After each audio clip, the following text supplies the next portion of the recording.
this video is going to be about a way cool thing that I found out about. And it's going to involve, so spoiler alert for y'all, it's going to involve J.R.R. Tolkien and Led Zeppelin. And it's going to involve a 19th century painter.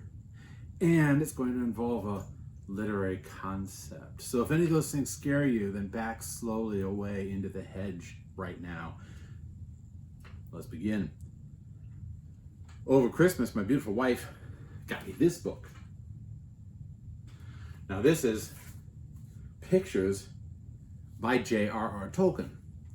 For those of you who don't know, J.R.R. Tolkien was one of the greatest writers of the 20th century, IMO, and he wrote The Hobbit and he wrote The Lord of the Rings. And yes, those were books before movies, and they were very popular books. And they are also very profound and magnificent and well written and entertaining and full of profound truths.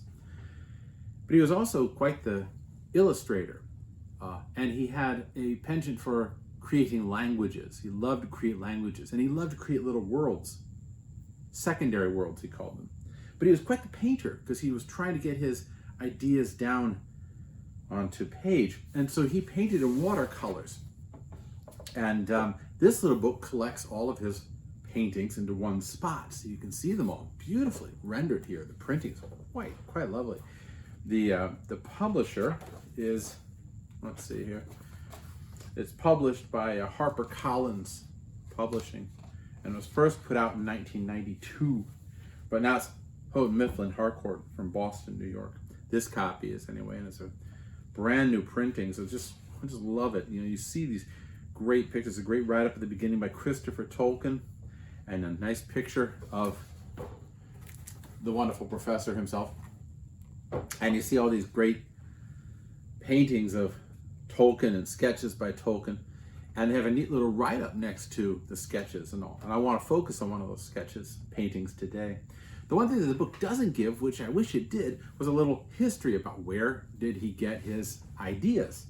Where did he collect the ideas that he put onto paper? Because, you know, no idea springs fully formed out of the mind of the author, like Athena springing fully armed out of the mind of Zeus. It's just not the way it happens. Artists, whoever they are always taking inspiration from something else, and they are changing what they do based on what they have read or things they encounter or experiences they go through. So Tolkien was no different. I mean, he's writing and he's constructing poetry and he's creating languages and he's painting based upon things that he was familiar with. So anyway, I came across this really neat painting, which I'll show here, but then I'll put up a copy as well. There it is. This is the death of Smaug, or Smaug killed by Bard, I think is the official title. Yeah, Death of Smaug. And it says here, the sketch of the arrow shot by Bard the bowman finding its mark in the dragon's belly above burning Lake Town. That's from The Hobbit, chapter 14, Fire and Water. It was published in the J.R.R. Tolkien calendars 1973 and 1974. Because at the time, in the 70s, when the publishers were releasing the works of Tolkien, they were sort of ginning up his popularity, and so they would release a calendar with paintings by Tolkien first, and then later by other artists who had read his work.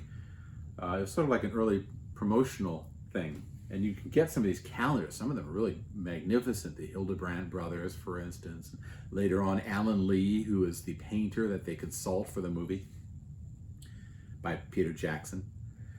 And it says, the writing on the left side of the picture reads, and that's right here on the left-hand side of the picture, which I'll try and put up a digital copy if I can.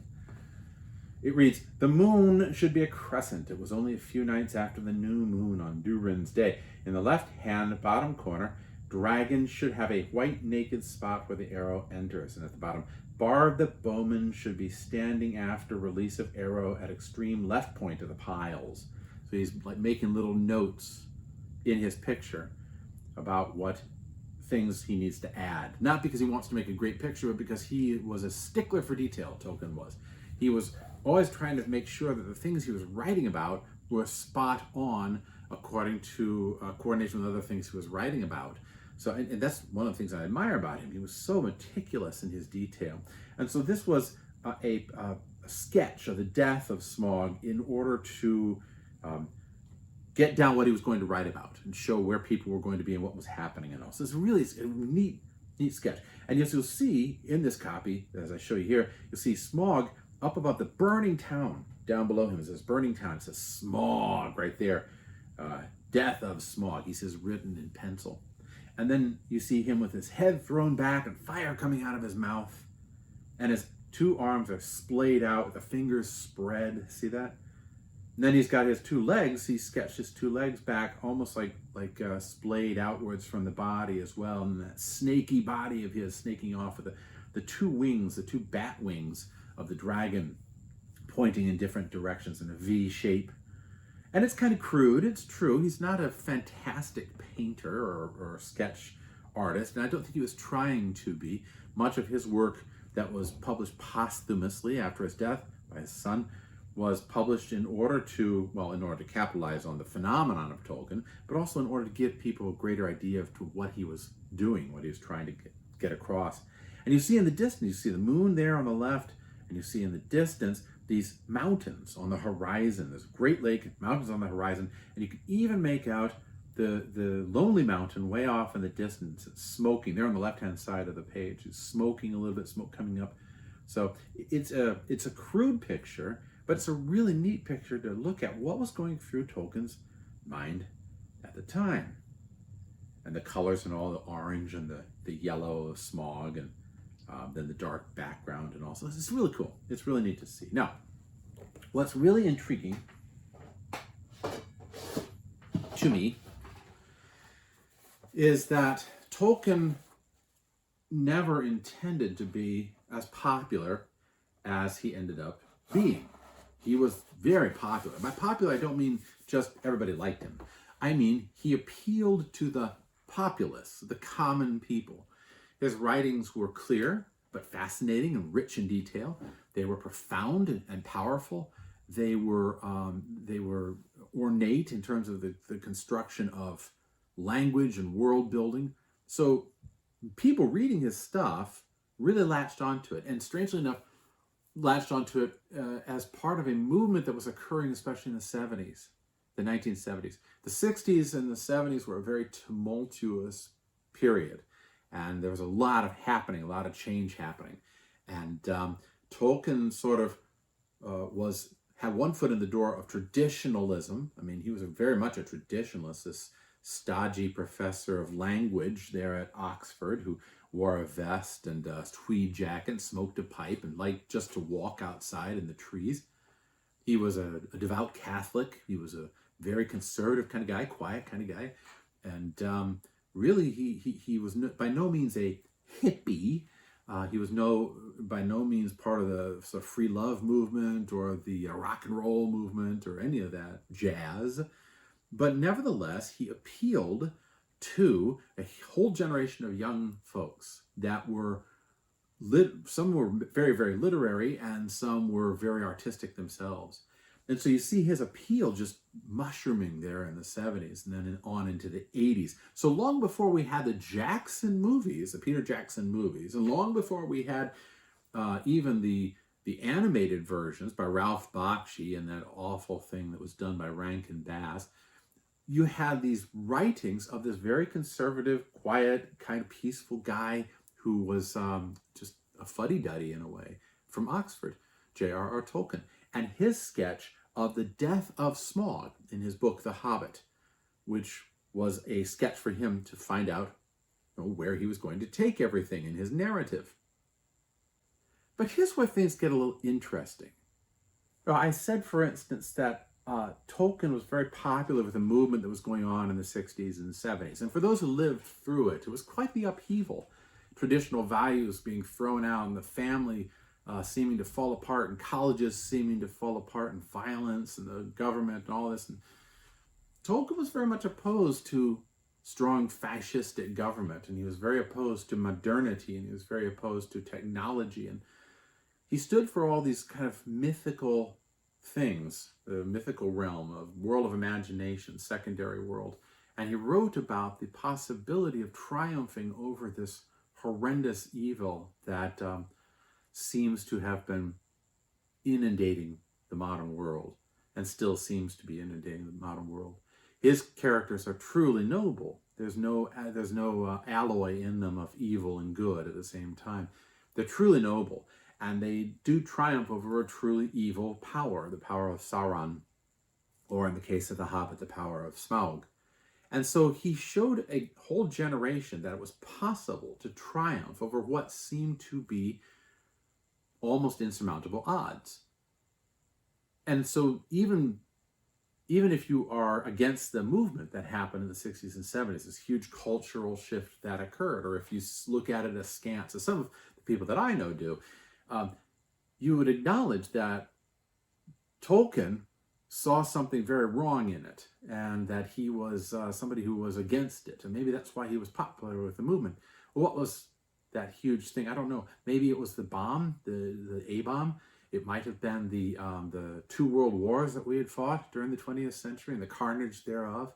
It might have been the engagement in a modern war, which was the modern war in Vietnam for America, for instance. Maybe it was that. Maybe it was rebelling against things that people saw as old and tired and no longer being able to give sustenance to human life. One way or the other, if we were to look at the positive side of the movement that occurred in the 60s and 70s, called the free love movement or the hippie love movement or whatever we want to call it, the cultural shift, if we look at it in a positive light, we would say it was an attempt to revivify or bring life to what seemed to be a deadened world, a deadened culture, a culture that was running itself into the ground. And one of the lead groups, one of the lead figures of that movement was the musician. Artists, not so much. I mean, painters and sculptors, not so much. But musicians really led the charge in a lot of ways of this revivification of life and culture. And I mean the new culture, by the way, not the old culture. And one of the greatest of those artists, one of the greatest of those bands, was a band named Led Zeppelin. Now, if you don't know who Led Zeppelin is, you've probably been living under a rock for a while. So I'll give a quick primer to those who are maybe not in the know about Led Zeppelin. Zeppelin was probably one of the greatest rock and roll bands, certainly of the late 60s and early 70s. And I'm reading here strictly from Wikipedia.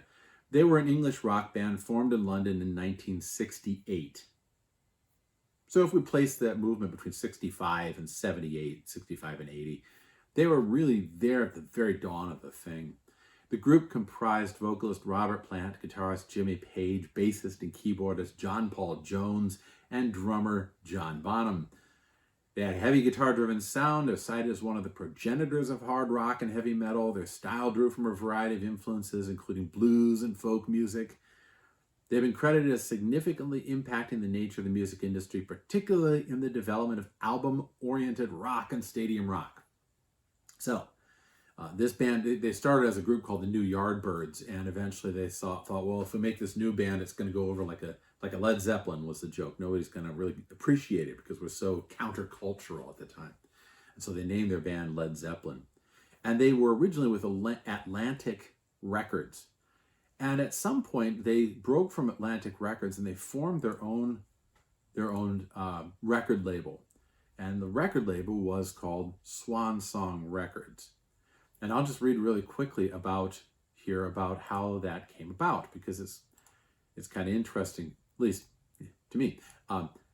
Basically, it says here, this is from the website Extra Chill. We'll read about that from Extra Chill. In 1973, the 5-year contract agreement that Led Zeppelin had made with Atlantic Records expired, and instead of signing a new deal with Atlantic or another label, the band decided to start their own record label. This label was called Swan Song Records, and it launched in May of 1974, featuring an artist's rendition of the angel Icarus as its mascot. All right. Now, there's another write-up too, which I'll pass your way. This is from Merch Bar, and they've got a couple neat little things. It says, while the Swan Song logo is tied so closely to the band, it was actually created as the mascot for their record label, Swan Song Records. The label lasted 9 years before shutting down, publishing just under 30 studio albums while active. The next biggest act to Led Zeppelin was probably Bad Company, another legendary band, right? The Swan Song Icarus never appeared on an album cover, but you can find it if you're a collector on the inside cover and on the label of one of their albums, which is Physical Graffiti. Physical Graffiti, my original album was an LP, vinyl. Hey kids, before we had streaming music, there was vinyl. Vinyl records, and they would come in a paper sleeve, and on top of that you'd have a paper cover. So you had cover, sleeve, and vinyl with a label. So it gave lots of opportunities to put artwork onto the album. And this was great. The design of this album of Physical Graffiti was magnificent.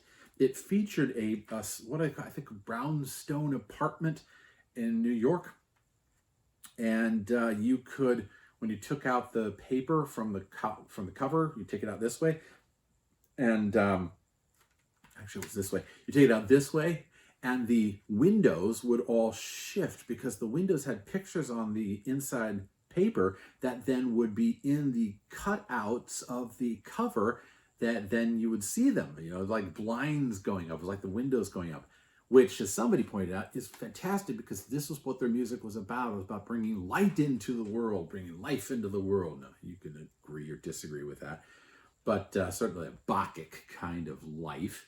But the opening of the windows, the opening of the blinds was sort of what this album was about. Now, unfortunately, this is a CD, and I, like an idiot, threw away my vinyl many years ago. So on the CD, you can't really see that. It doesn't do it. And even the inside, which used to be was a piece of actual vinyl, like record, and you'd have the label on the middle, which had the picture of the Icarus, you don't really see that here. This is what you see. It's really not quite the same. I don't know. Just doesn't really do it. So I'm going to post here a picture of the interior of one of these things, and also something that was on their album tour poster, so you can get a look at it, because I want to show something, make a connection here. So this is a picture of the tour that they did right after Physical Graffiti, after they started up their record label called Swan Song. Here's what it looks like. Now, one of the first things you'll see about this picture is it's the picture of a man, a naked man, flying, and he's over an ocean or a sea, and in the distance are these mountains. And what's the man doing? He's not flying down like St. Michael, for instance, who's another flying figure, an angel figure. This is almost like an angel, but not quite. He's a character who has his head thrown back, you'll see, and the long hair streams back behind him. And he's got his hands flung up with the fingers splayed out, as you'll notice here. And he's got his legs, what I think this is called akimbo, I think is the position of the legs, but they are in a not dynamic fashion, but rather a passive fashion. And his wings are out, his white wings are out in a V shape. And around him you see clouds, orange clouds, almost like on fire, or like a sunset, perhaps. And the mountains in the distance are orange, and all around is the black. So it's a very vibrant picture, but it's also a picture which shows not a powerful angel figure coming down to defeat evil, but rather it's almost a figure that's throwing up its hands like it's been shot. I've always thought it was funny too. There's a little hairy armpit there. I don't know what that's all about, but anyway, it's almost like he's been shot, like he has been hit and is going to fall out of the sky, having been wounded somehow. And his otherwise angelic power has been destroyed by something, so that he is now in a posture of collapse and supplication, almost like, help me from falling, Father, stop me from falling. So Um, Now, this is really interesting to me here because this picture, which they call the Icarus picture, depicts on the one hand a mythological story from Greece. And it's the story of Icarus. And to recap that story really quickly, for those of you who are not mythologically steeped, Icarus was the son of a man named Daedalus. Daedalus was an inventor, and Daedalus invented the labyrinth, into which was the Minotaur, this horrible half-man, half-bull thing that ate people. And the king of Crete, Minos, had imprisoned Daedalus after he created this labyrinth, this maze, because he didn't want anybody else to know the secret of the labyrinth, how to get in, how to get out. And so Daedalus and his son Icarus are up in this tower. Daedalus contrives a pair of wings, artificial wings, by which they can escape. They can fly out and escape from Crete and fly back to the mainland. And he tells his son, don't fly too high, don't fly too low, because you fly too low, the wings get wet, fall apart, you die. You fly too high, get close to the sun, wax melts on the wings, and they'll fall apart and you'll die. And Icarus gets all excited about the fact that he is being able to fly, and he flies too close to the sun, and the wings melt and collapse, and he falls to the ground. He dies. That's the story of Icarus. It's always been a sign of hubris and pride goeth before a fall and all that. So the story here is kind of part of what Led Zeppelin's getting across.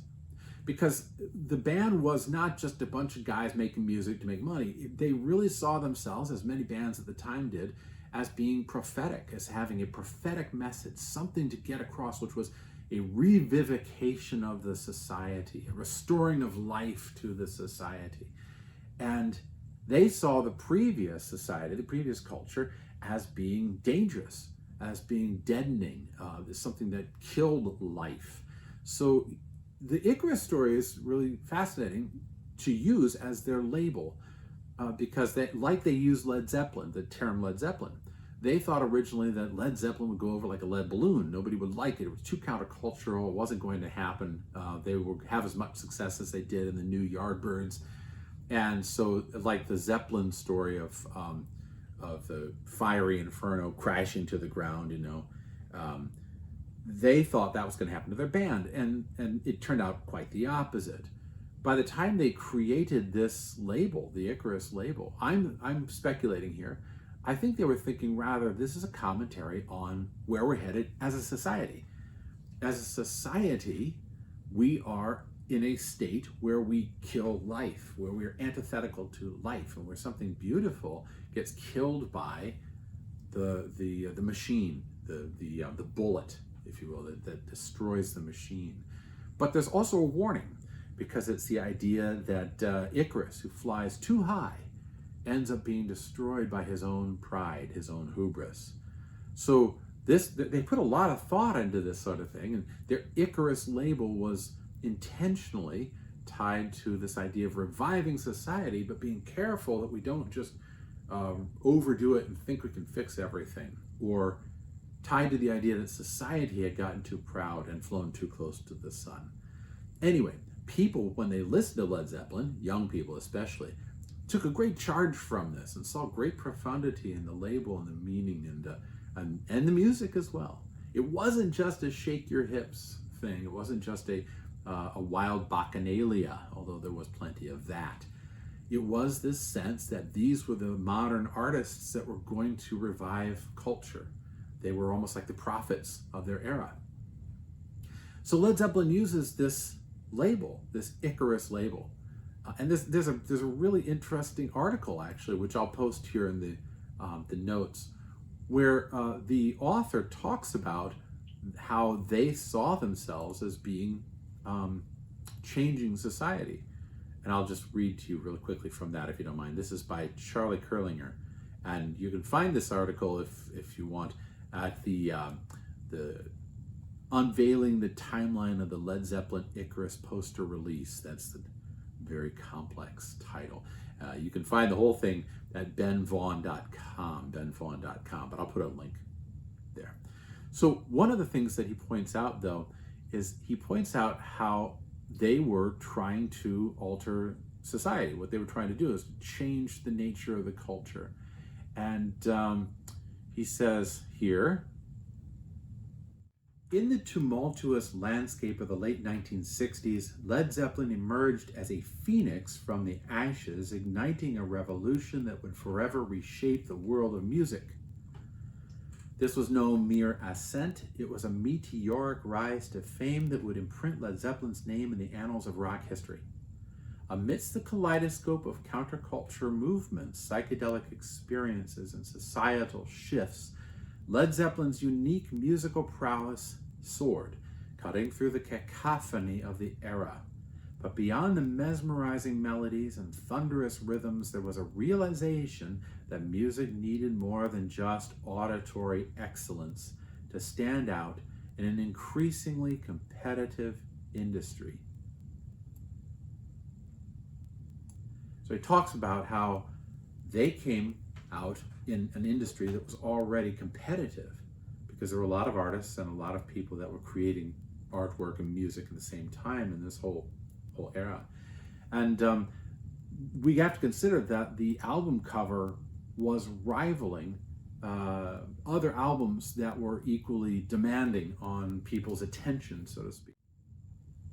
So, for instance, the Beatles, who had come out with the album Sgt. Pepper's Lonely Hearts Club Band, is an absolutely magnificent album, but the album cover is visually demanding. It forces you to look at the many images and to decipher what the band is trying to do. That album came out in 1967, the same year that a number of great albums came out. 67 had all sorts of different albums and bands that were producing not just music, but they were producing artwork as well as part of the music. It was a merging of art and music together. And the point was that it wasn't just producing more music for entertainment, because before that, album covers were just sort of like a picture of the artist and maybe a picture of an instrument or maybe some girl on an island or something like that. But they weren't visually demanding, and you'd buy the album because it had the picture of the artist.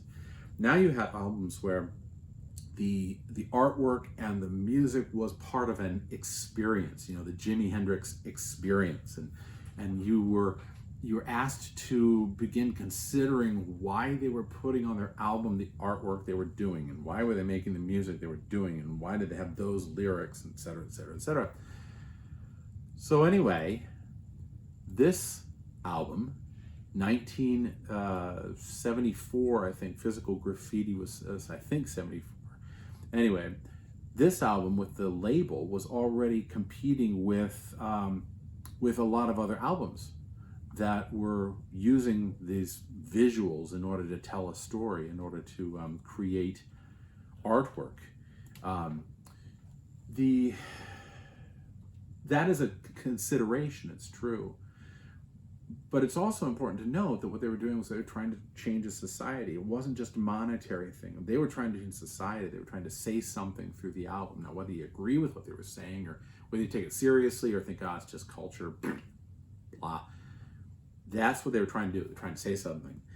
And what's really striking about what they were trying to say is that they were using this image of Icarus as a mythological connection, but also an immediate visual of something's wrong here in this picture because this guy is falling out of the sky. And then there's another thing which I find really kind of fascinating, because go back to the Tolkien for a minute. The Tolkien image of the death of Smaug. Now, when was that published, right? When was the death of Smaug published? As I mentioned earlier, let's take a look. As I mentioned earlier, the death of Smaug came out as a note in the calendar of 1974. So the visual of the death of Smaug would have been seen by an audience that loved Tolkien in 1974. And Led Zeppelin's Swan Song label came out when? Well, it came out in 1974, May.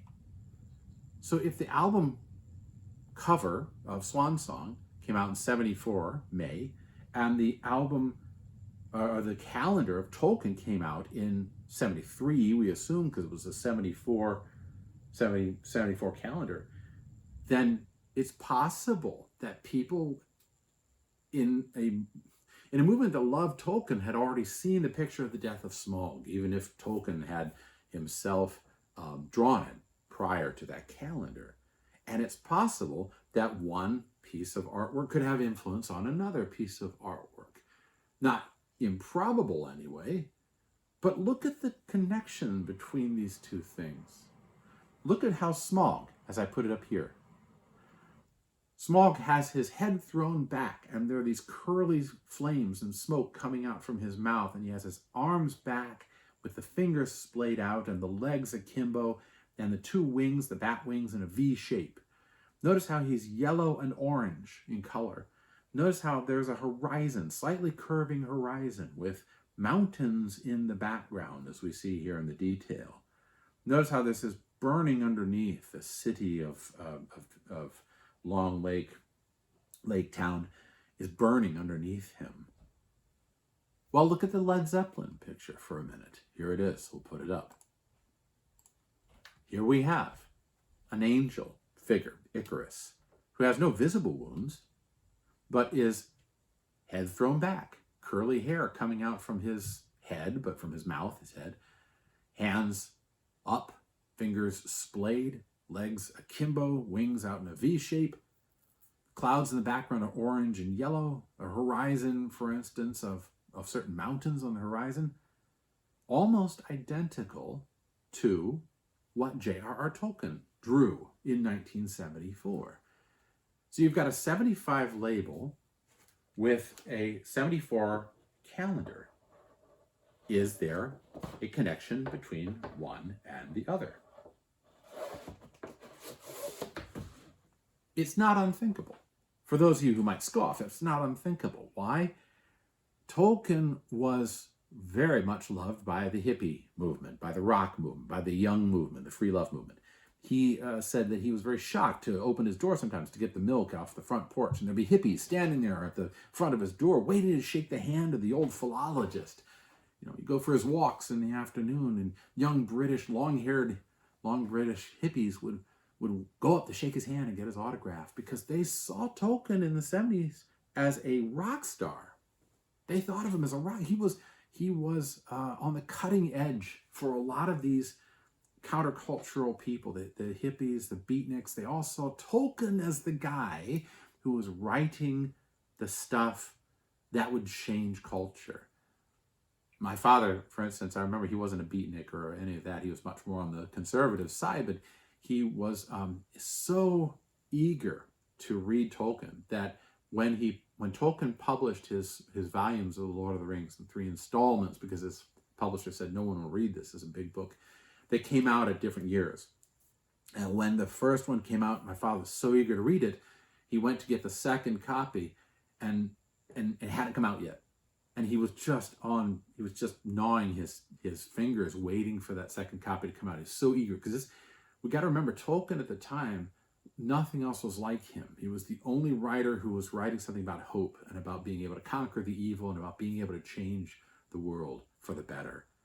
Well, the point being, it is possible that Zeppelin, the guys that were designing this thing, saw in Tolkien that message they wanted to get across. And how do we know this? Well, because the imagery of Tolkien shows up in their music.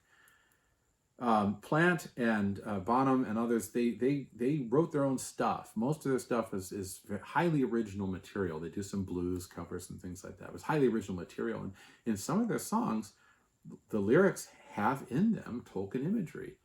If I can remember one, in the darkest depths of Mordor, I met a girl so fair, but Gollum and the evil one crept up and slipped away with her. Mordor, Gollum. That's Tolkien. And he shows up in other things too, in other parts of the songs, or some of the imagery that they did in the actual music. So it's not completely outlandish to think that Tolkien, his writings, his drawings by the time of 74, and other things that he was creating had impact, had influence on this rock band, Led Zeppelin. But we need to give credit where credit is due, because Zeppelin, although they signed off on this picture, none of them, Bonham and Plant and Page, they didn't draw the thing. So the actual picture of Icarus, as it's labeled on Swan Song Records, was drawn by a guy named Joe Patano. And I'll read here from that Merch Bar article.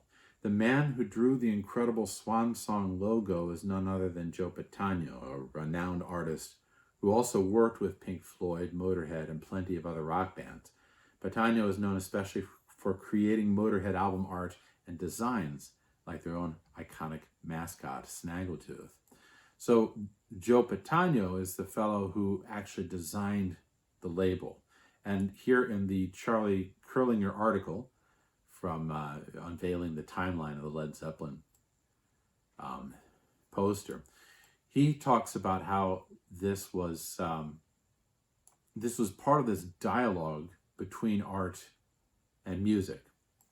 So he says, the Led Zeppelin poster, Icarus poster, isn't merely an independent piece of art. It's a dynamic conversation between visual aesthetics and auditory creativity. The intricate design mirrors the intricate compositions that emanated from Zeppelin's instruments, both bearing a complexity that deepens with every encounter.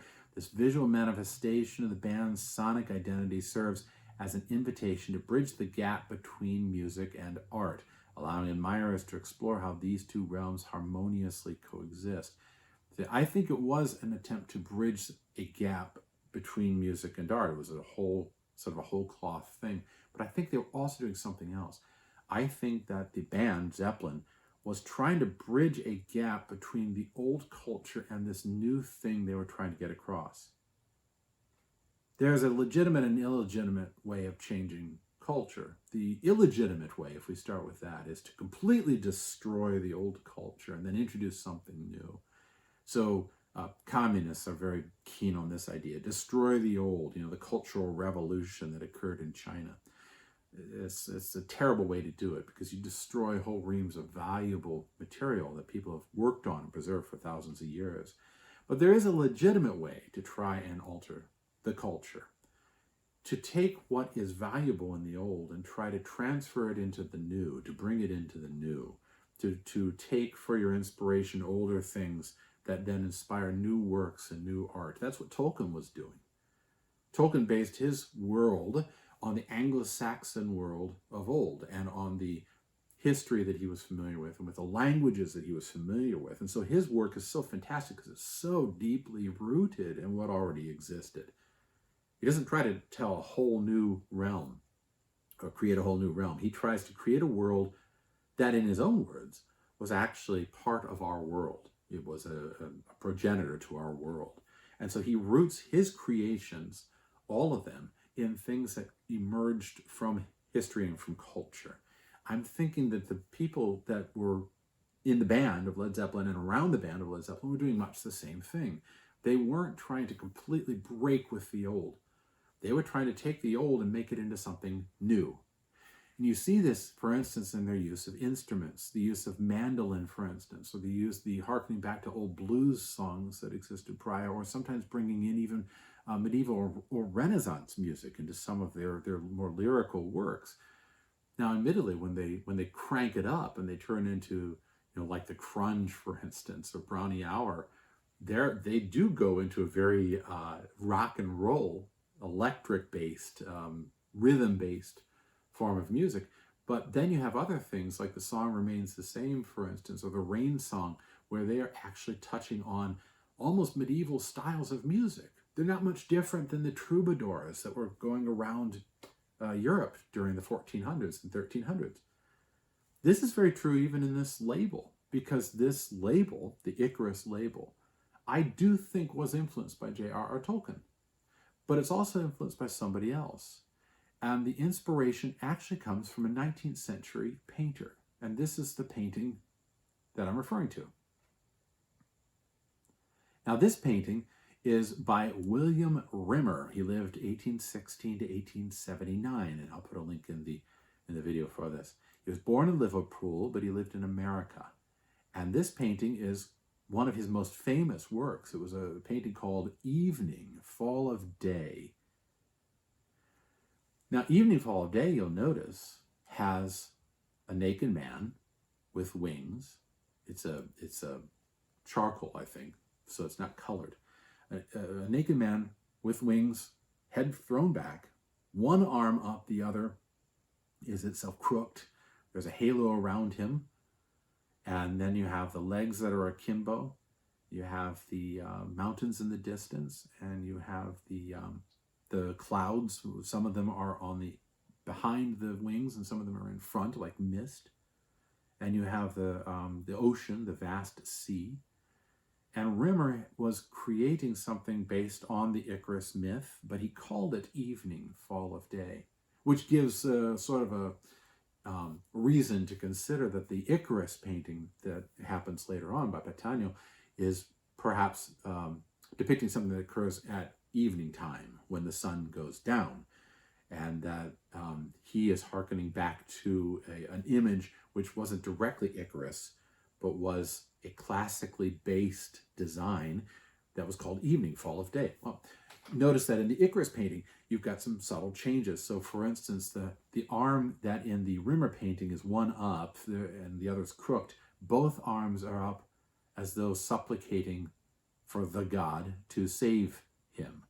Notice that in the Rimmer painting, you've got the halo right behind the figure, whereas in the Patanio Led Zeppelin painting, the halo is more of a glow or a glimmer behind the head. It's not a direct circle behind the head. You'll notice that the wings of the Rimmer painting are more like, I don't know, maybe an owl or a hawk. They're more fuzzy, I guess. Whereas in the Patanio painting, they're much more angelic, much more like what we compare to images of angels, not just Icarus. And Rimmer's is charcoal, not color, whereas the Patanio, with that remarkable orange coloring and that marvelous blue sea with the glow in the background, is far more vivid in terms of color. So there are some subtle changes, it's true. But essentially, you're looking at the same painting. You can flip back and forth, as I'm doing here, and just the one fits right over the other. You take the Tolkien painting and you put that in there too, and you could do the same thing. Because the Tolkien painting, as I'm doing now, flipping between the dragon, for instance, and the Zeppelin painting, the Patanio painting, and then the Rimmer painting, the three kind of overlap one another. I have to flip the Tolkien painting so it's going the same direction, but you see what I'm saying? Tolkien might have influenced Zeppelin. Zeppelin might have taken their cue from Tolkien. Both seem to have taken cues from Rimmer earlier.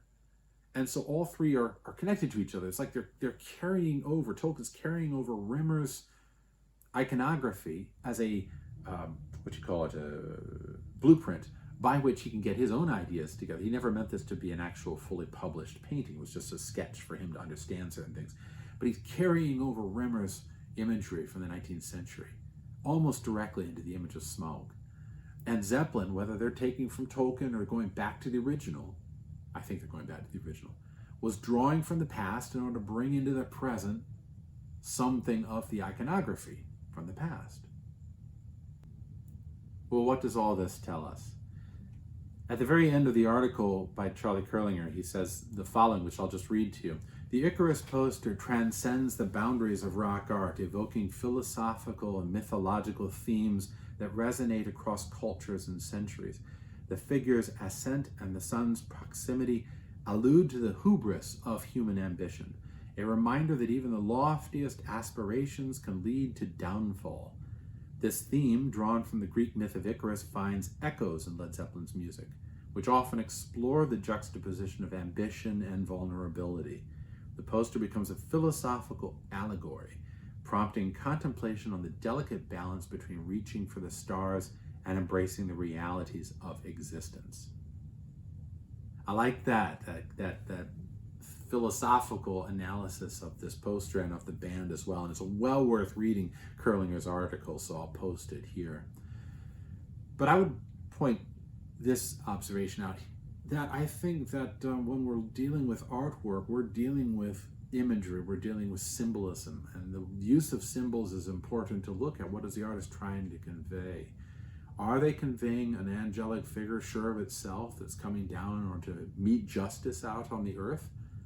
Or are they conveying something which is supplicating the heavens for help?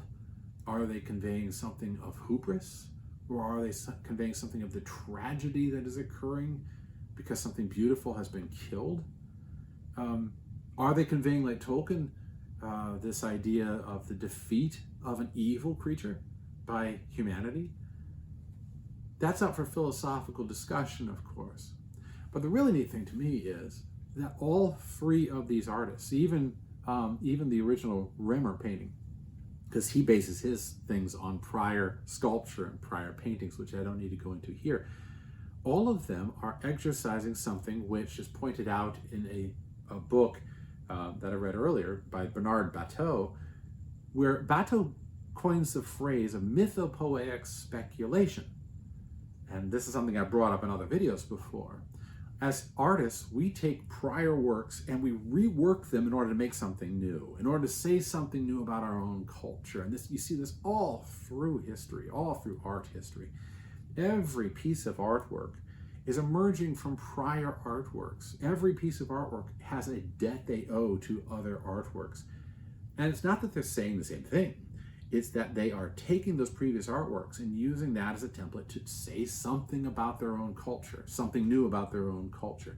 And when we look at any piece of artwork, we have to acknowledge that it owes this debt in order to understand more about what the artist is actually saying. In this case, we might have a direct mythopoeic speculation. That is, you might have the artist taking mythology, creation, taking mythological images and recreating them, poesis, mythopoesis, and speculating therefore about their culture. It could be direct. So like Patina could take directly from Rimmer or directly from Tolkien, or Tolkien could take directly from Rimmer in order to speculate about his own situation. But there's another possibility which we have to draw up here, which is that the mythopoesis might be parallel poesis. Parallel poesis is where, you have an image that is drawn from another image that reflects a reality, and that's poesis. You have another image which is copying another image, and both are pointing to the same thing. That's parallel poesis. So poesis is where you take the thing directly and you just take it and you reconstitute it. But parallel poesis is where two things are kind of copying off one another and off this other things, other ideas, almost triangular, if you will. And both are deriving meaning from one another, but also deriving meaning from this other reality or this previous work, if you will. And they're saying something new because of it. The third possibility is somebody just copies another directly without any attempt to make anything new. We don't have to deal with that because that's just cheap knockoff stuff. But this is interesting to me. Zeppelin could have been copying Tolkien and copying Rimmer and copying a greater idea. Tolkien could have been copying Rimmer, probably not Zeppelin. But one way or the other, they're all taking that imagery and they're directly putting it into their art and trying to make something new and reconstituting artwork in order to say something to an era that was in vast flux, vast change, and saying that, look, you don't have to destroy what's old. You just have to carry it over into the new. That's how human beings have always survived. Carry over the old into the new and say something new with that imagery in the context of what has already been. Thank you for bearing with me in this and just enduring my ramblings about Tolkien and about Zeppelin and about artwork in general. I appreciate your time and I'll see you in the future.